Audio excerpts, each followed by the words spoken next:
সবাই কেমন আছে? আশা করছি তোমরা সবাই খুব ভালো আছে। আমি খুব ভালো আছি। আমি সুচরিতা চলে এসেছি তোমাদের জন্য আরও একটি নতুন ব্লগ নিয়ে। আজ এসেছি আরও একটি ফুড ব্লগ নিয়ে। এসেছি ডেবরার বং পিজাতে। বেশ কিছুদিন আগে কিন্তু চালু হয়ে গিয়েছে। চলো তো এসেছি তোমাদের সাথে সেটা শেয়ার করবো। আশা করছি আজ ব্লগটা ধরে খুব ভালো লাগবে। এখন আমরা দাঁড়িয়ে আছি একদম বং পিজের এন্ট্রান্সে। এখানে রয়েছে একটা টানা রিক্সা। যেহেতু সন্ধেবেলা এসেছি, দেখো ভেতরটা কিন্তু আমার কিন্তু অপরূপ লেগেছে। অন্ধকার অন্ধকার, কিন্তু তার মধ্যেও কিন্তু বেশ ভালো লাগছে। মানে নিশ্চয়ই দেখতে পাচ্ছ কটেজ মতো রয়েছে, ওখানেও কিন্তু খাওয়া দাওয়ার ব্যবস্থা রয়েছে। মেন রেস্টুরেন্টে যাব, চলো ভেতরে ঢোকা যাক। সামনেই কিন্তু লেখা রয়েছে বং পিজা ডেবরা। চলো বাইরে থেকেই তোমাদেরকে ভেতরের রেস্টুরেন্টে দেখিয়ে দিই।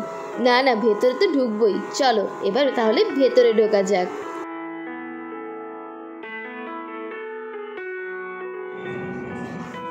এই হলো বং পিজার মেন রেস্টুরেন্ট। খুব বেশি বড় না হলেও ছোটোর মধ্যে কিন্তু বেশ সুন্দর করে কিন্তু সাজানো রয়েছে। একটু বাঙালি আভিজাত্য কিন্তু রয়েছে এর মধ্যে।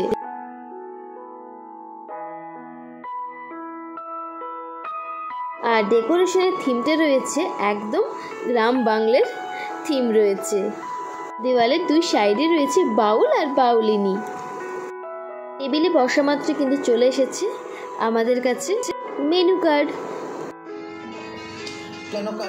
খাওয়ার পরিবেশনের জন্য দিয়ে দিয়েছে কাঁসার থালা। আমরা নিয়েছিলাম চিজ মাখানি বার্গার, সাথে নিয়েছিলাম স্যান্ডউইচ, তার সাথে নিয়েছিলাম আমরা একটা স্মল সাইজের চিকেন পিৎজা নিয়েছিলাম। শেষে নিয়েছিলাম একটা মশলা সোডা। আর হ্যাঁ, বাড়ির জন্য কিন্তু একটু পার্সেলও করেছিলাম, কারণ ওটা খেতে পারিনি। নিয়েছিলাম ফ্রাইড চিকেন। খাওয়া দাওয়া তো আমাদের কমপ্লিট। চলো এই ফাঁকে তোমাদের সাথে রিভিউটাও শেয়ার করে ফেলি। মাম, তোমার কেমন লাগলো এখানে এসে? আচ্ছা, আমরা আবার আসবো, ঠিক আছে? সত্যি কথা বলতে কি, আমাদের এসে কিন্তু খুবই ভালো লেগেছে। তোমরাও যারা আসতে চাইছো চলে আসতেই পারো, একবার হলেও কিন্তু এখানে ভিজিট করে যেও। আজকের ব্লগটা এখানেই। চলো দেখা হচ্ছে নতুন কোনো ব্লগে। ততক্ষণ অবধি তোমরা সবাই খুব ভালো থেকো, সুস্থ থেকো। বাই বাই বং পিজা।